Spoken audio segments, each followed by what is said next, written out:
Hello, I'm Akasha Lonsdale, and I've been working with people for the last 30 years as a psychotherapist in the private world, also in the corporate world, in the NHS. But my real passion is working with couples and helping them to really evolve and develop their relationships.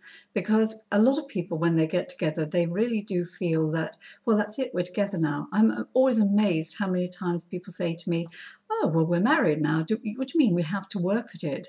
Well, yes, I'm afraid you do have to work at it. It's always work in progress.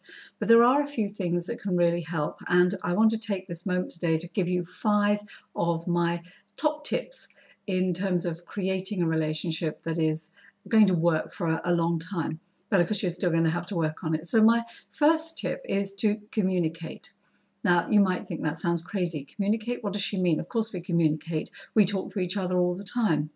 But there is a way to communicate that is more effective than another. Because really, you'd think that communication was easy, wouldn't you? Open mouth, speak words, people understand, they hear, they respond, no problem. Does it go that way? No. Open mouth, speak words, misunderstand, misinterpret, and all hell lets loose. So the magical word in this communication process is the word I.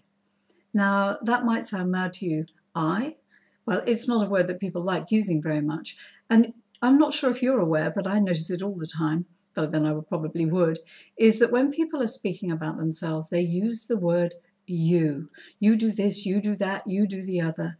Now, when somebody hears the word you, particularly when things are getting a bit heated, what they're going to do is they're going to hear it as an attack and they're going to prepare their defense. So it's not going to be a win-win at all. It's going to be hurling bread rolls or bricks across the room, and it's going to be lose-lose between two people who then go off and sulk in their respective corners or do whatever they do. So this magic word is I. And it is actually a great word when we use it properly. We say, I like, I appreciate, I value, I love, I acknowledge. Not a word that we hear used that much, but it's just a very powerful word. So again, if you've got sticky points and you need to say something to somebody, the best way to do it is to say, look, I feel angry about this, or I feel upset, or I feel frustrated about what's going on. And that way, there's far more chance that the other person is going to be able to hear you. And that leads me to the second tip, which is to listen. And again, you might think, well, of course I listen. I've got 2 ears. I can hear what the other person is saying. Of course I'm listening. But again, unfortunately, what we often do is we listen to each other through a filter. We listen to each other as though we have an internal frame of reference, which we do.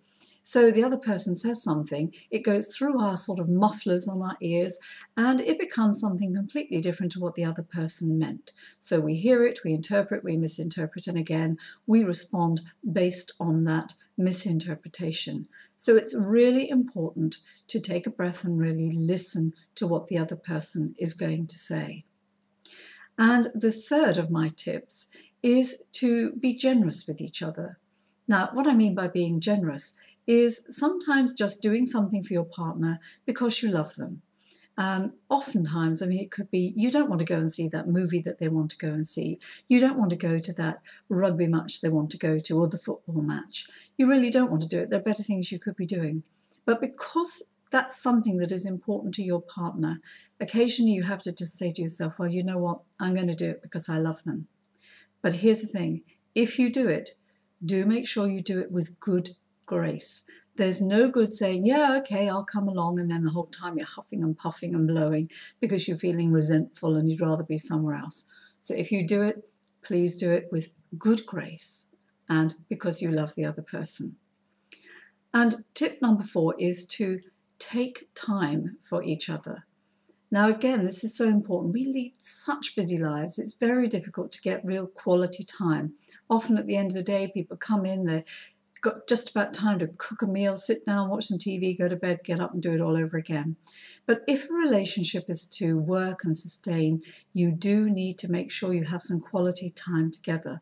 And even if that means getting out your diary and booking time in together, do it. It's worth it because it's quality time. Not just that sort of passing word as you're, cooking the stir fry or whatever you're cooking.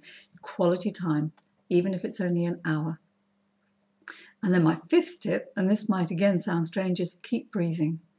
Because if you're not breathing properly, then when you get the sticky moments in a relationship, your breathing will almost stop, or it will become completely heightened in your chest. Everything will get all haywire and you're not getting enough oxygen to the brain, and things might come out of your mouth that you think afterwards, oh, why did I say that? So the thing to do is to breathe deeply into your lower body, deeply into the diaphragm. That allows more oxygen to the brain, gives you a clearer head, gives you time to think. And of course, we have an expression that says, take a deep breath and count to 10.